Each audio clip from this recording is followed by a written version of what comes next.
voir le ressuscité. Nous sommes tous comme Marie-Madeleine au lendemain de Pâques, au jour de Pâques, et comme les disciples.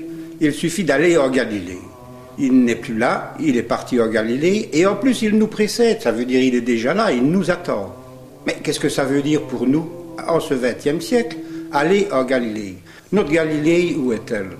Aujourd'hui, notre Galilée, c'est pas compliqué, c'est là où nous sommes. Pour les disciples, c'était là où ils vivaient. Notre Galilée, c'est aujourd'hui, c'est demain, c'est tous les jours, c'est chaque jour là où nous vivons. Nous découvrirons en Jésus-Christ en allant en Galilée.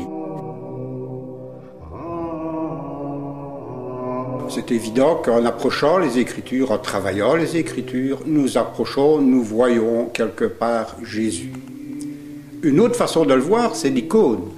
Dans l'iconographie, là, l'écriture, elle est graphique, mais nous voyons Jésus. C'est une anticipation, c'est aussi une forme de futur de ce que nous verrons plus tard, de ce que nous espérons tous. Un jour, le face-à-face, un jour, voir le ressuscité. Lorsque personnellement je peins, j'écris, comme on dit, une icône du Christ, l'expérience est extraordinaire, parce que là nous avons l'occasion, par l'icône, d'avoir une fenêtre sur l'invisible. Ça peut sembler assez bizarre, mais je vous assure, c'est réel. Je disais donc, l'icône a cet aspect d'anticipation de ce que nous verrons plus tard. Il y a aussi cette caractéristique tout à fait forte, c'est l'humanité du Christ, l'humanité du ressuscité qui transparaît dans cette écriture.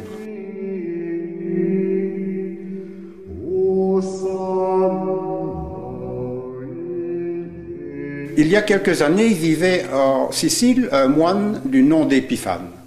Épiphane se découvrit un jour un talent extraordinaire de peintre d'icônes. Et il n'avait plus en tête qu'une seule idée, peindre le visage du Christ. Épiphane se mit en route, il visite l'Italie, il visite la France, il fait le tour de l'Espagne.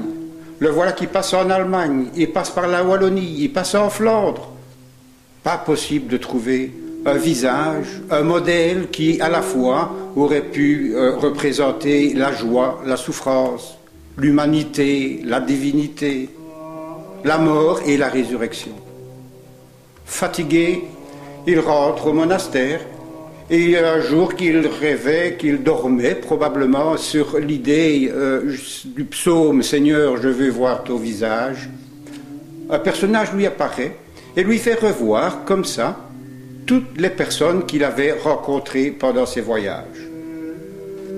Sur chaque visage qu'il revoyait comme ça, en rêve, il redécouvrait simplement la joie d'une jeune maman, l'insouciance d'un enfant, la force d'un paysan, la peur du condamné à mort, la bouffonnerie du clown, l'inquiétude du chômeur, la souffrance sur le visage du lépreux.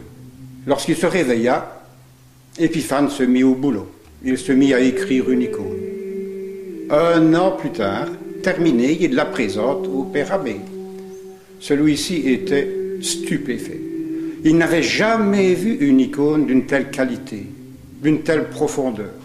Il fit venir Épiphane et lui demanda « Mais Épiphane, où était ton modèle? Montre-nous ton modèle pour qu'on puisse le présenter à d'autres peintres du monastère. » Épiphane lui répondit « Oh, mon père, personne ne m'a servi de modèle, car personne n'est identique au Christ.